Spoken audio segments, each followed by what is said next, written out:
Hello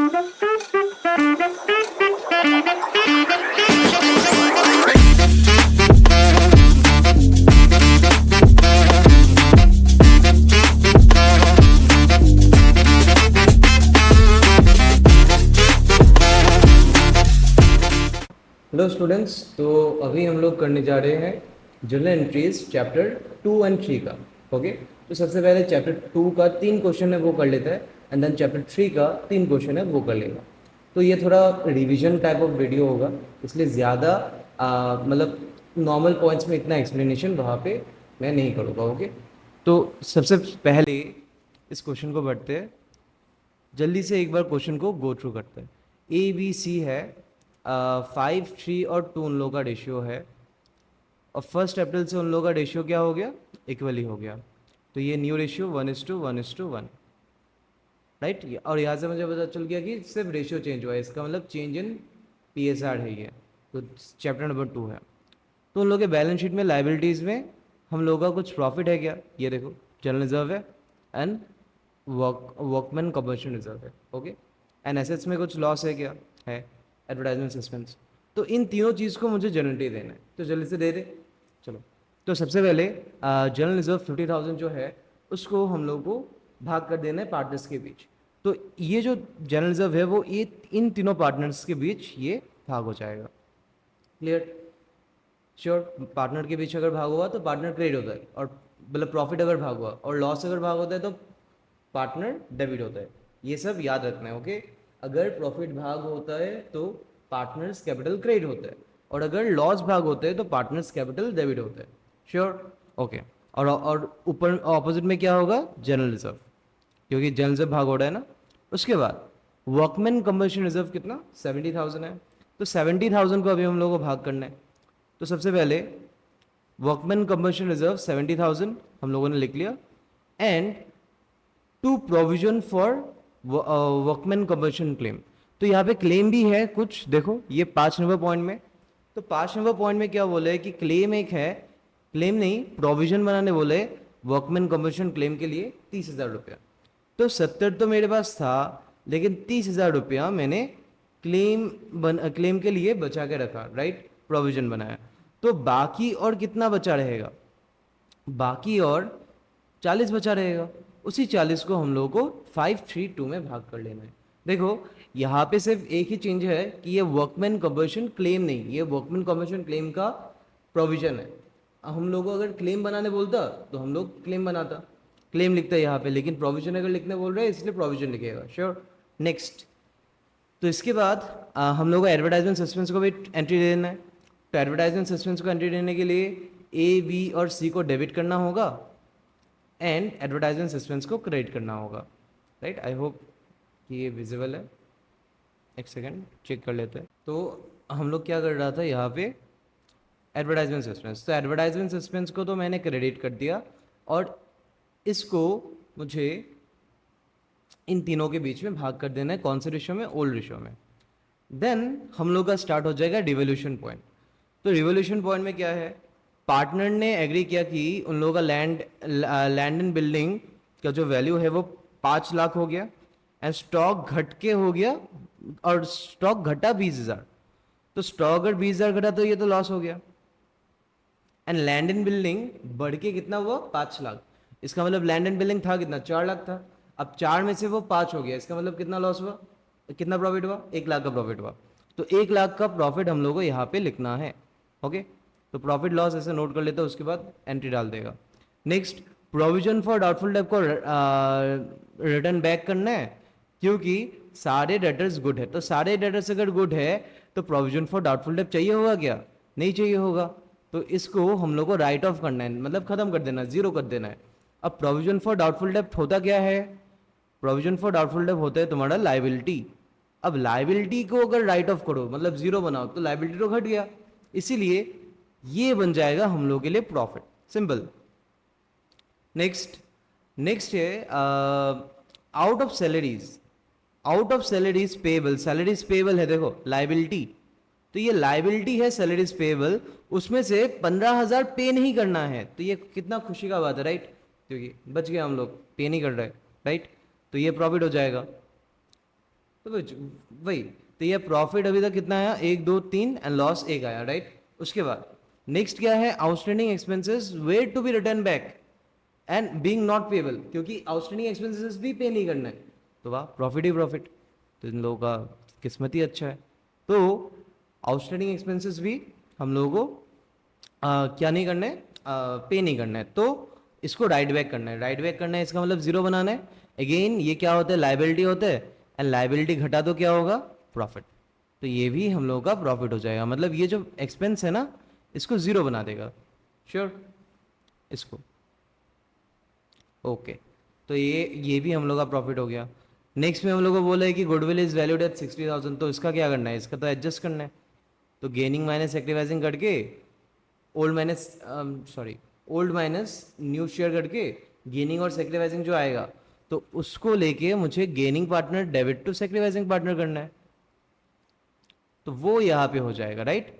तो वैसे हम लोग को इसको करना है, तो वो कर लेगा, वो रिवोल्यूशन में नहीं पड़ता। उसके बाद B was to carry out the work for reconstitution of the firm at a remuneration, और उसको कितना दिया गया, 10,000 दिया गया। तो वो बी जो है, B reconstitution of the firm के लिए काम किया, उसको 10,000 फर्म ने पे किया, और बी ने कितना पे किया, 4,000। तो बी ने कितना पे किया उससे मुझे कुछ मतलब नहीं है, ओके। मैंने बी को कितना पे किया, मैंने तो बी को 10,000 पे किया ना, तो मेरा एज ए फर्म मेरा लॉस कितना हो गया, 10,000। अब बी का खर्चा हुआ वहाँ पे 4,000, और बी ने 6,000 अपने काम काम के लिए, सर्विसेज के लिए रख लिया, तो वो उसका मतलब है, उससे हम लोग को लेन देन नहीं है, ठीक है। तो हम लोग को सिर्फ 10,000 का एंट्री करना है, and expenses paid by B उसको हम लोग को रिकॉर्ड नहीं करना है। श्योर, तो स्टार्ट करते हैं, चलो। तो सबसे पहले यहाँ पे देखो हम लोगों ने क्या लिख लिया, टू रिवोल्यूशन लिख लिया। अब टू रिवोल्यूशन लिखने का मतलब क्या है कि हम लोग ने रिवोल्यूशन के क्रेडिट साइड को खोला है। तो क्रेडिट साइड को खोला है, इसका मतलब यहाँ पे क्या लिखेगा, सारे प्रॉफिट सब लिखेगा। तो अभी प्रॉफिट क्या हुआ था, देखो लैंड एंड बिल्डिंग में 1 लाख का प्रॉफिट लिख लिया। एक मिनट, थोड़ा अलग कलर्स यूज कर लेते हैं।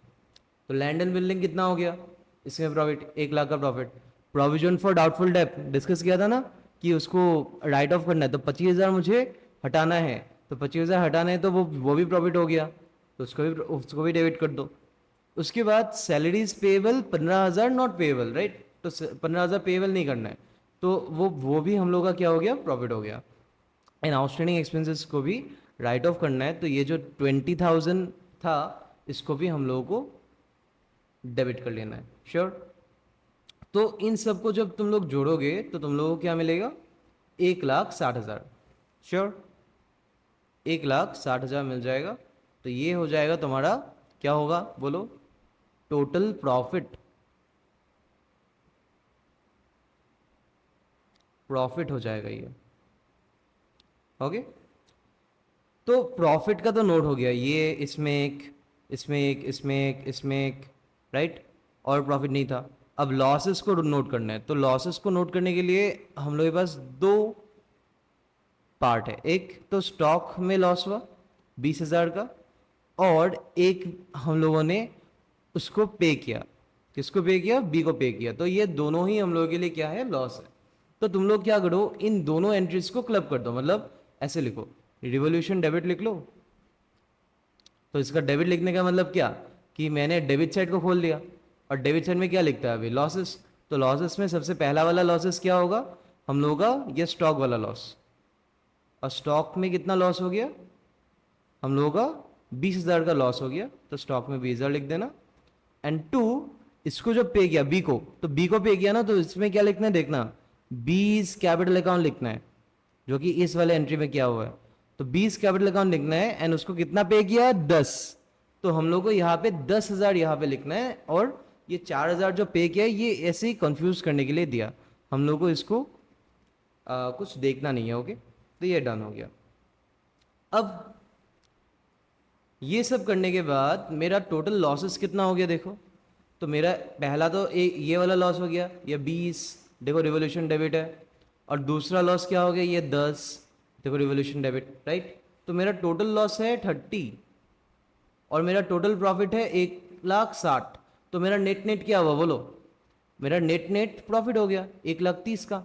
अब इसी 1,30,000 के प्रॉफिट को मुझे बांटना है पार्टनर्स के बीच में, तो पार्टनर्स को क्रेडिट कर देना होगा, जो कि यहाँ पे किया गया है, एंड डेबिट मुझे करना है डिवोल्यूशन को, क्योंकि मैंने वहाँ पे सिखाया भी था डिवोल्यूशन में डेबिट कितना है 30, क्रेडिट कितना है 160। अगर इस 30 को इस 160 से काटो तो 160 वहाँ पे 130 आएगा ना क्रेडिट में, तो क्रेडिट में अगर 130 आए तो उसको डेबिट कर देना है, उसको मैंने डेबिट कर दिया, एंड ए बी सी में मैंने बांट दिया तीनों को। क्लियर, एकदम इजी। तो ये सब करने के बाद हम लोग का पूरा पूरा क्वेश्चन हो ही गया ऑलमोस्ट। लास्ट एक स्टेप बचा है, दैट इज हम लोग को निकालना है क्या, ये जो गुडविल का पॉइंट है, इस गुडविल के पॉइंट को एंट्री करना है। तो जब गुडविल के पॉइंट को एंट्री करोगे तो गुडविल के पॉइंट को हम लोग को एंट्री करना है, उसमें सबसे पहले तो ओल्ड माइनस न्यू होगा, तो ओल्ड शेयर ये, न्यू शेयर ये सब जब करोगे तब लास्ट में ये निकल के आएगा। तो एक में एक में प्लस निकला और बाकी दोनों में माइनस निकला, राइट। ये जो हम लोगों ने यहाँ पे किया, इसमें माइनस निकला और इसमें भी माइनस निकला, तो माइनस वाला गेन हो जाता है, तो इन दोनों को डेबिट करना, गेनिंग को डेबिट करना। और उन्होंने किया या नहीं किया, देखो बी और सी को उन्होंने डेबिट भी किया, और ए को क्रेडिट करना है क्योंकि ए तो सेक्रीफाइजिंग है, तो ए को सेक्रीफाइज क्रेडिट भी कर दिया हम लोगों ने। अब इसका अमाउंट कैसे निकलेगा, देखो goodwill into gaining share and goodwill into sacrificing share. तो इन दिस केस गुडविल कितना है 60,000 एंड इनटू गेनिंग शेयर कितना है बी का 1/30, तो 1/30 देखो प्लस किया, ये 1/30, राइट, और ये देखो 1/30, राइट। तो बी सी के लिए भी सेम प्रोसीजर, 4/30 से मल्टीप्लाई करना है गुडविल को, राइट, एंड ए के लिए 5/30। तो सिंपल ये हो गया हम लोगों का। क्लियर, तो वैसे इसको हम लोगों को कर लेना है। उसके बाद नेक्स्ट हम लोगों का क्वेश्चन क्या है, देखो 38 वाला, चलो इसको भी कर लेते हैं जल्दी से।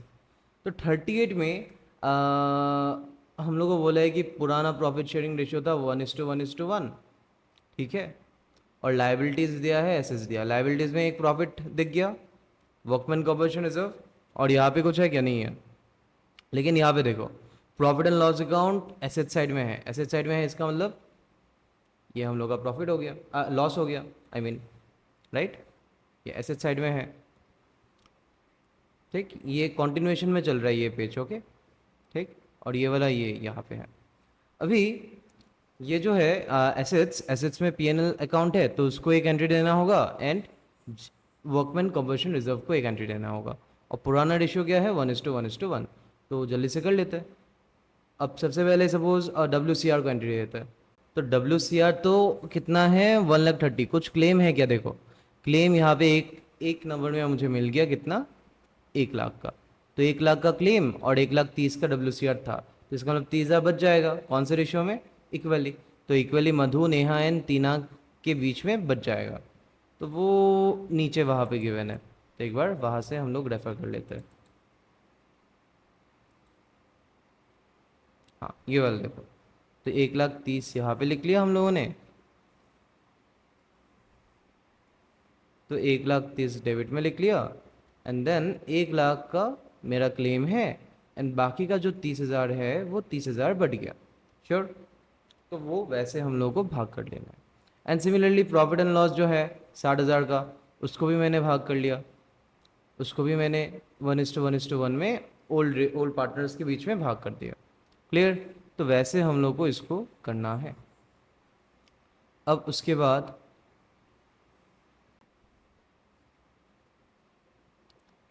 यहाँ पे सबसे पहला पॉइंट क्या गिवन है, बैड डेब्ट्स अमाउंट कितना हो गया 30,000, तो बैड डेब्ट्स 30,000 मतलब क्या, डिवोल्यूशन के डेबिट साइड में, क्योंकि लॉस हो गया।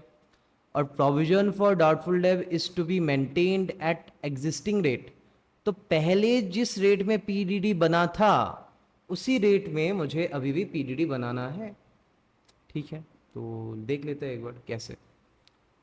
अच्छा, सबसे पहले तो हम लोग को ये पता होना चाहिए कि यहाँ पे ये जो रिवोल्यूशन है, बैड डेब्ट जो है वो रिवोल्यूशन के डेबिट साइड में आएगा, श्योर। तो अब ये हो जाने के बाद मुझे इस वाले जगह में जाना है, एंड प्रोविजन देखो कितना का है ऑलरेडी, 20,000 का। तो ये वाला जो प्रोविजन है तो वो तो रिवोल्यूशन के क्रेडिट साइड में जाएगा, है कि नहीं? तो उसको हम लोगों को क्रेडिट साइड में डाल देना है। और ये जो नया वाला जो बैड डेप्ट है वो कहा जाएगा, रिवोल्यूशन के डेबिट साइड में। श्योर।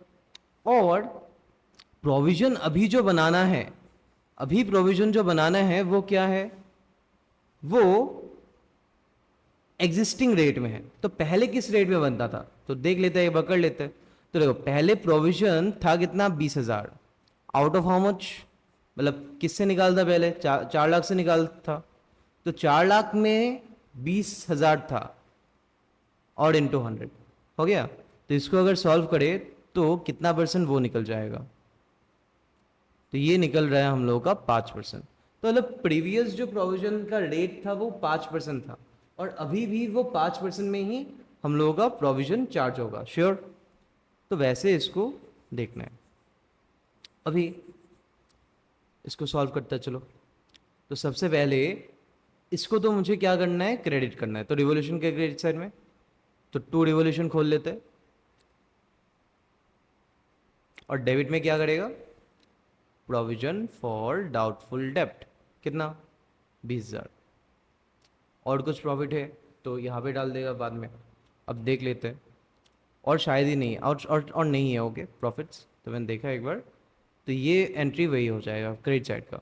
अब डेबिट साइड वाला एंट्री में देखो, बैड डेप्ट मुझे बनाना है कितना, 30,000।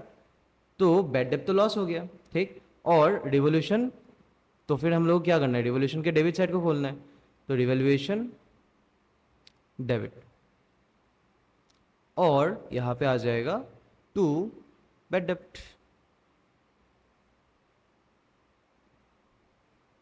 टू बैड डेप्ट आ गया कितना का, यहाँ पे 30,000 का था, तो 30,000 का 2 बैड डेप्ट आ गया। अब और एक भी हम लोग को लॉस है ना हम लोगों का, कि अभी हम लोग को प्रोविजन भी तो मेंटेन करना है ना, किस रेट में, एग्जिस्टिंग रेट में। तो एग्जिस्टिंग रेट क्या है देखो, तो एग्जिस्टिंग रेट तो 5%, वो हम लोगों ने निकाल लिया था कि 20,000 डिवाइड बाई 4 लाख इंटू 100 करके, राइट। इसको याद रखना, तो डेटर का अमाउंट नीचे, प्रोविजन का अमाउंट ऊपर, इंटू 100 करने से एग्जिस्टिंग रेट निकल जाएगा। अभी अभी 5% जो आया ये, तो ये 5% का पीडीडी मुझे बनाना है। तो पीडीडी मुझे बनाना है 5% का, और कितने अमाउंट में, ये सबसे इंपॉर्टेंट है। देखो अभी हम लोगों का डेटर कितना है, अभी हम लोगों का डेटर 4 लाख नहीं है, 4 लाख से 30,000 तो बैड डेट निकल गया ना। तो अभी हम लोग का डेटर कितना है, 4 लाख माइनस 30, 3,70,000। तो अभी हम लोगों को 4 लाख में नहीं निकालना है, 3,70,000 में निकालना है। और मैंने इसका फॉर्मूला लिखाया था, debtor minus bad new bad डेप्ट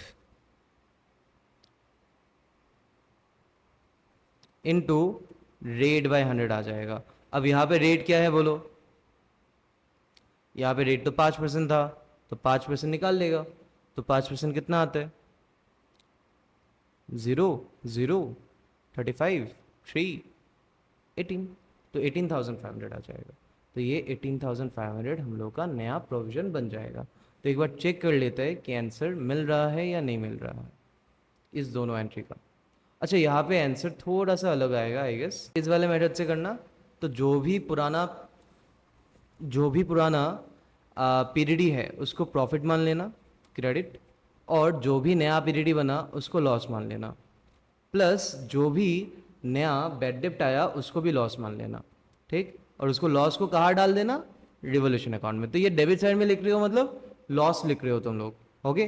तो रिवोल्यूशन के डेबिट साइड में अभी कितना आएगा, तो फिर 48,500, राइट। तो डेबिट साइड में आ गया 48,500 एंड क्रेडिट साइड में आ गया 20,000। तो इसको अगर काटेगा, अगर हम लोगों ने इसको अगर काटा तो किस जगह ज़्यादा बैलेंस बचेगा, ऑब्वियसली डेबिट साइड। तो डेबिट साइड में कितना बच रहा है, 28,500। तो ये देखो 28,500 शेयर हो रहा है या नहीं हो रहा है, हो रहा है। तो इस वाले मेथड से करो, मेरे मेथड से इजी हो जाएगा। तो 28,500 को हम लोग बांट देगा ओल्ड रेशियो में, श्योर।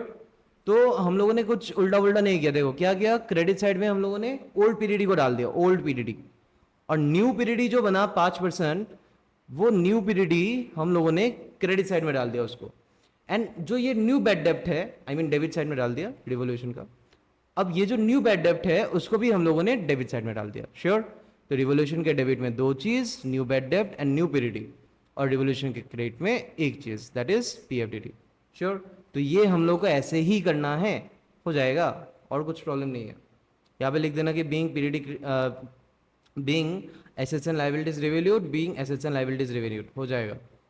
ठीक, नरेशन में उतना लिखने से ही हो जाएगा।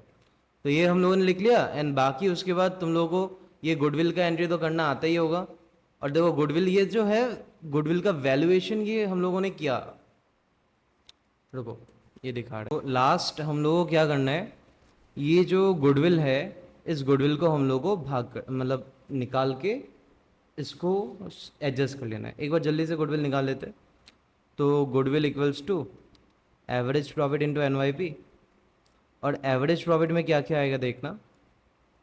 अच्छा, एनवाईपी कितना है, goodwill of the firm be valued at 80% of annual profits. तो in this case 80% of annual profit, देखो ये 80% होगा ना, ये ऑफ हो जाएगा, ये एनुअल प्रॉफिट हो जाएगा, या एवरेज प्रॉफिट जो भी बोलो। तो ये 80% आ जाएगा हम लोगों का एनवाईपी। ठीक, अब 80% आने के बाद यहाँ पे मुझे अभी एपी निकालना है। तो सबसे पहले वाले ईयर में 2017 में तो 80,000 ही रहेगा, लेकिन 2018-19 में हम लोग का लॉस हुआ बोला है, तो लॉस हुआ है तो ये इसको माइनस करके लिखेगा। देन 2019-20 में मेरा प्रॉफिट, देन 2020-21 में मेरा प्रॉफिट। लेकिन कुछ एडजस्टमेंट नीचे दिया हुआ है, देखो।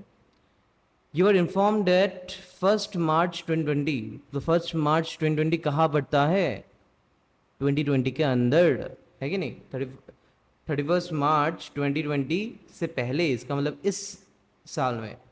तो इस साल में क्या हुआ था, एक फायर ब्रोकआउट हुआ और वहाँ पे हम लोग का एबनॉर्मल लॉस हो गया 1.5 लाख का। तो एबनॉर्मल लॉस को क्या करता है, प्लस, तो 1,50,000 को यहाँ पे प्लस कर लेगा।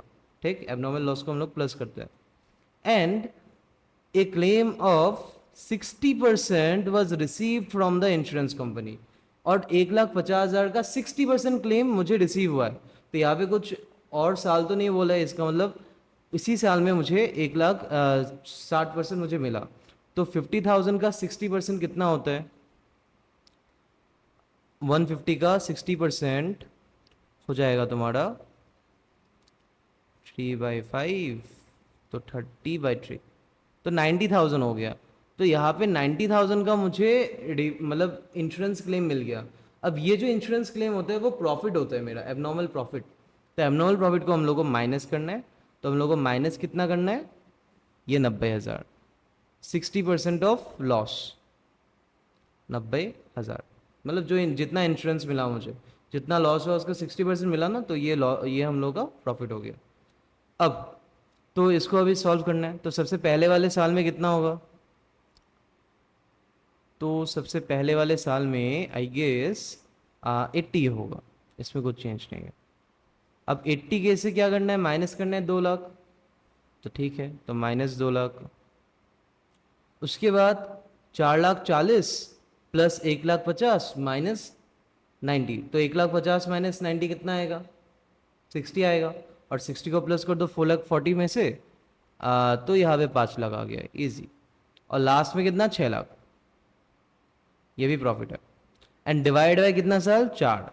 तो इसको अभी एक बार सॉल्व कर लेते हैं जल्दी से। 6, 5,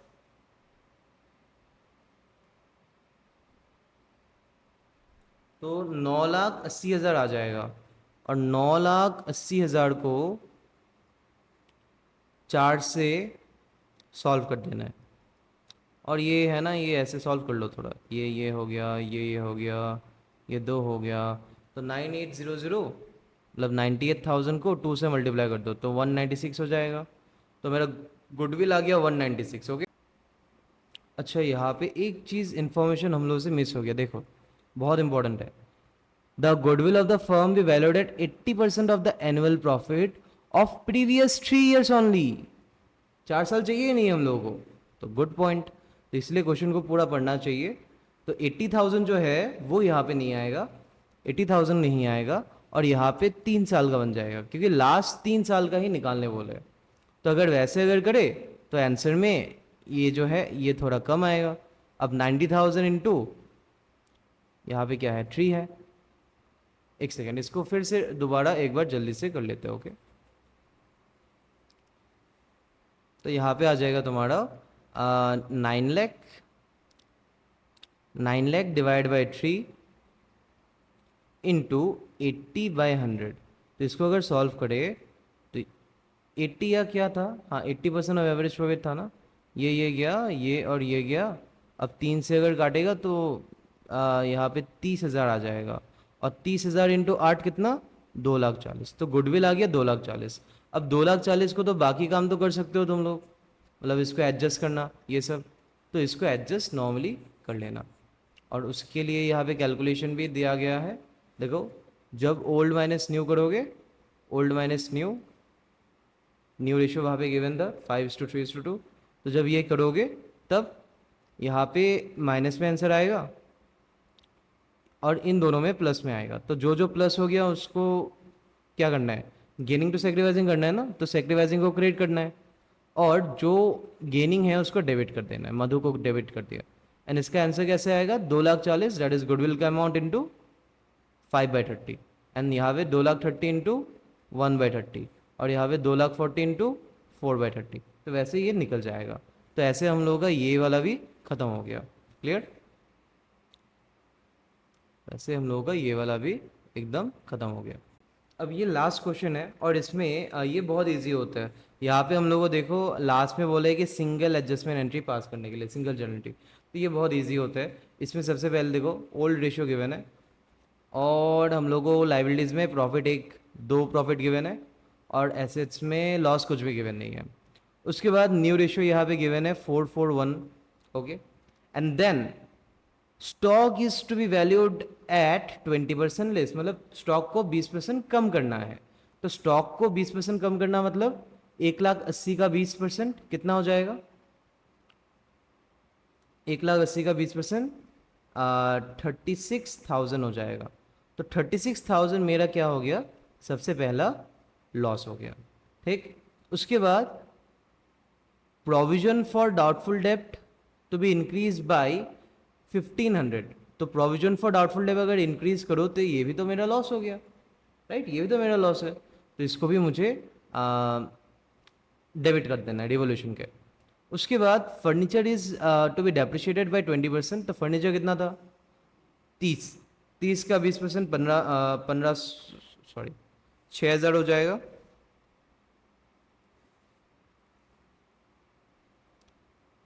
एंड प्लांट 15% से घटा, तो प्लांट कितना था 2 लाख, 2 लाख का 15% कितना हो गया 30,000। अब 3,500 आर आउटस्टैंडिंग फॉर सैलरीज। तो आउटस्टैंडिंग फॉर सैलरीज मतलब क्या, मुझे क्यों ये स्पेशली बोला गया है, क्योंकि ये इन्फॉर्मेशन ऊपर रिफ्लेक्ट नहीं हुआ है। तो अभी हम लोगों को लिखना होगा आउटस्टैंडिंग सैलरीज। तो अगर अभी हम लोग को आउटस्टैंडिंग सैलरीज लिखना है तो ये लाइबिलिटी बढ़ाएगा हम लोगों का। तो लाइबिलिटी बढ़ाने से क्या हो गया, हम लोग का लॉस हो गया। ठीक, और न्यू बैलेंस शीट में 3,500 लिखना है अगर बैलेंस को चेंज करना है हो तो।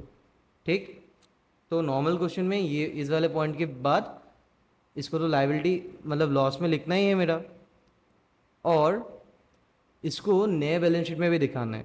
ठीक, नॉर्मल क्वेश्चन में। अब building is to be valued at 3,50,000, building 3,50,000 का हो गया। तो बिल्डिंग था कितना 3 लाख था, तो 50,000 का प्रॉफिट हो गया। ठीक है, तो ये क्रेडिट हो जाएगा। उसके बाद गुडविल है तो गुडविल को एडजस्ट कर देगा। अब देखो यहाँ पे हम लोग को क्या बोला है कि partners do not want to record the revised altered values of assets and liabilities. मतलब पार्टनर डिस्टर्ब करना नहीं चाहते, पार्टनर ऑल्टर्ड वैल्यूज को नहीं लिखेगा। तो अगर पार्टनर ऑल्टर्ड वैल्यूज को अगर ना लिखे तो इसका मतलब हम लोगों को क्या करना है, एडजस्ट करना है। और एडजस्ट भी सबको करना है। यहाँ पे बोला है ना कि partner do not want to leave the reserves and profits undisturb, sorry partner want to leave the reserves and profits undisturb. तो पार्टनर रिजर्व्स एंड प्रॉफिट्स को अनडिस्टर्ब रखना चाहता है, इसका मतलब डिस्टर्ब नहीं करेगा। तो अगर डिस्टर्ब नहीं करेगा तो एडजस्ट करना है, डिस्टर्ब नहीं करेगा तो एडजस्ट करना है, डिस्टर्ब करेगा तो राइट ऑफ या तो डिस्ट्रीब्यूट करना है। तो उस तरीके से हम लोगों को यहाँ पे सारे चीज़ों को एडजस्ट करना है। तो अगर सारे चीज़ों को अगर एडजस्ट करना है तो इसके लिए हम लोग को नेट इफेक्ट का वर्किंग बनाना होगा। तो चलो एक बार जल्दी से कर लेते हैं।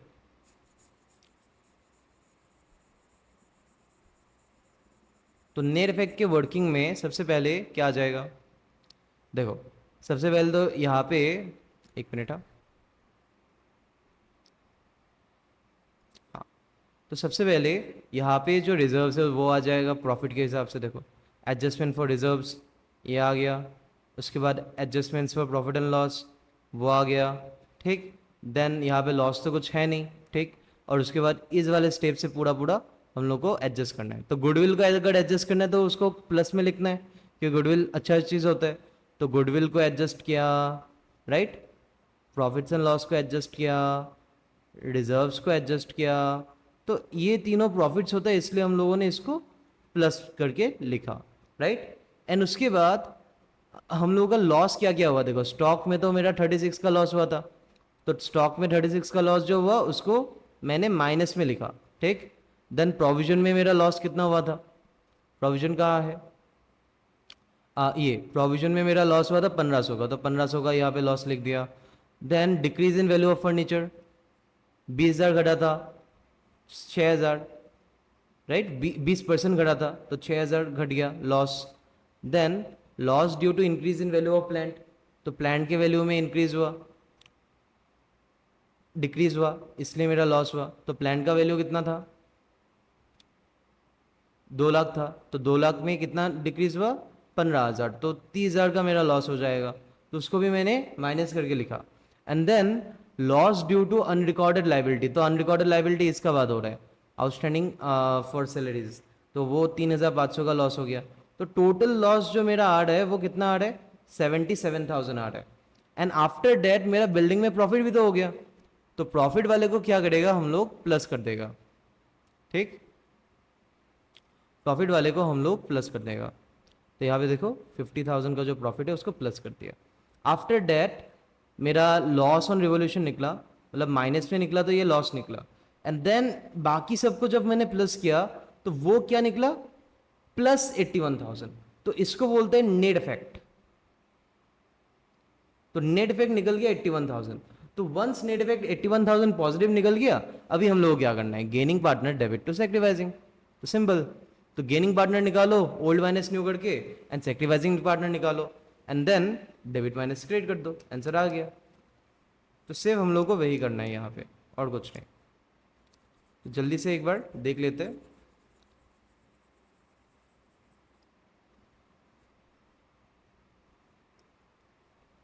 तो इसके नीचे देखो हम लोगों ने सबसे पहले क्या किया, ओल्ड माइनस न्यू किया, ये वाला part, old share new share ये सब करने के बाद ब्रिजेश का सेक्टिवाइज निकला, और चारू का गेन निकला, एंड दिलीप का सेक्टिवाइज निकला। और उन लोगों का अमाउंट भी हम लोगों ने 81 से निकाल लिया। देखो 81,000 इंटू इसका जो शेयर है वो, सिमिलरली यहाँ पे भी 81,000 इंटू इसका जो शेयर है वो, यहाँ पे भी 81,000 इंटू इसका जो शेयर है वो।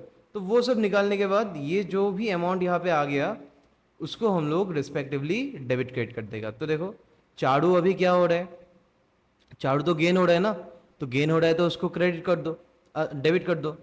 तो डेबिट कर दिया 9,000 से, क्योंकि चारू का अमाउंट भी क्या निकल रहा था, 9,000 निकल रहा था। उसके बाद बिजेश जो है, बिजेश का अमाउंट कितना निकल रहा था, 4,500, और वो सेक्रीवाइजिंग था। तो बिजेश को 4,500 से सेक्रीवाइज कर दिया, मतलब क्रेडिट कर दिया, एंड दिलीप को भी हम लोगों ने क्रेडिट कर दिया 4,500 से। तो वैसे ये सब कर देने से हो गया, और कुछ नहीं, ठीक। तो इसे भी हम लोग को वैसे ही डील कर लेना है। तो इसी के साथ हम लोग का कंप्लीट हो गया ये चेंज इन पीएसआर।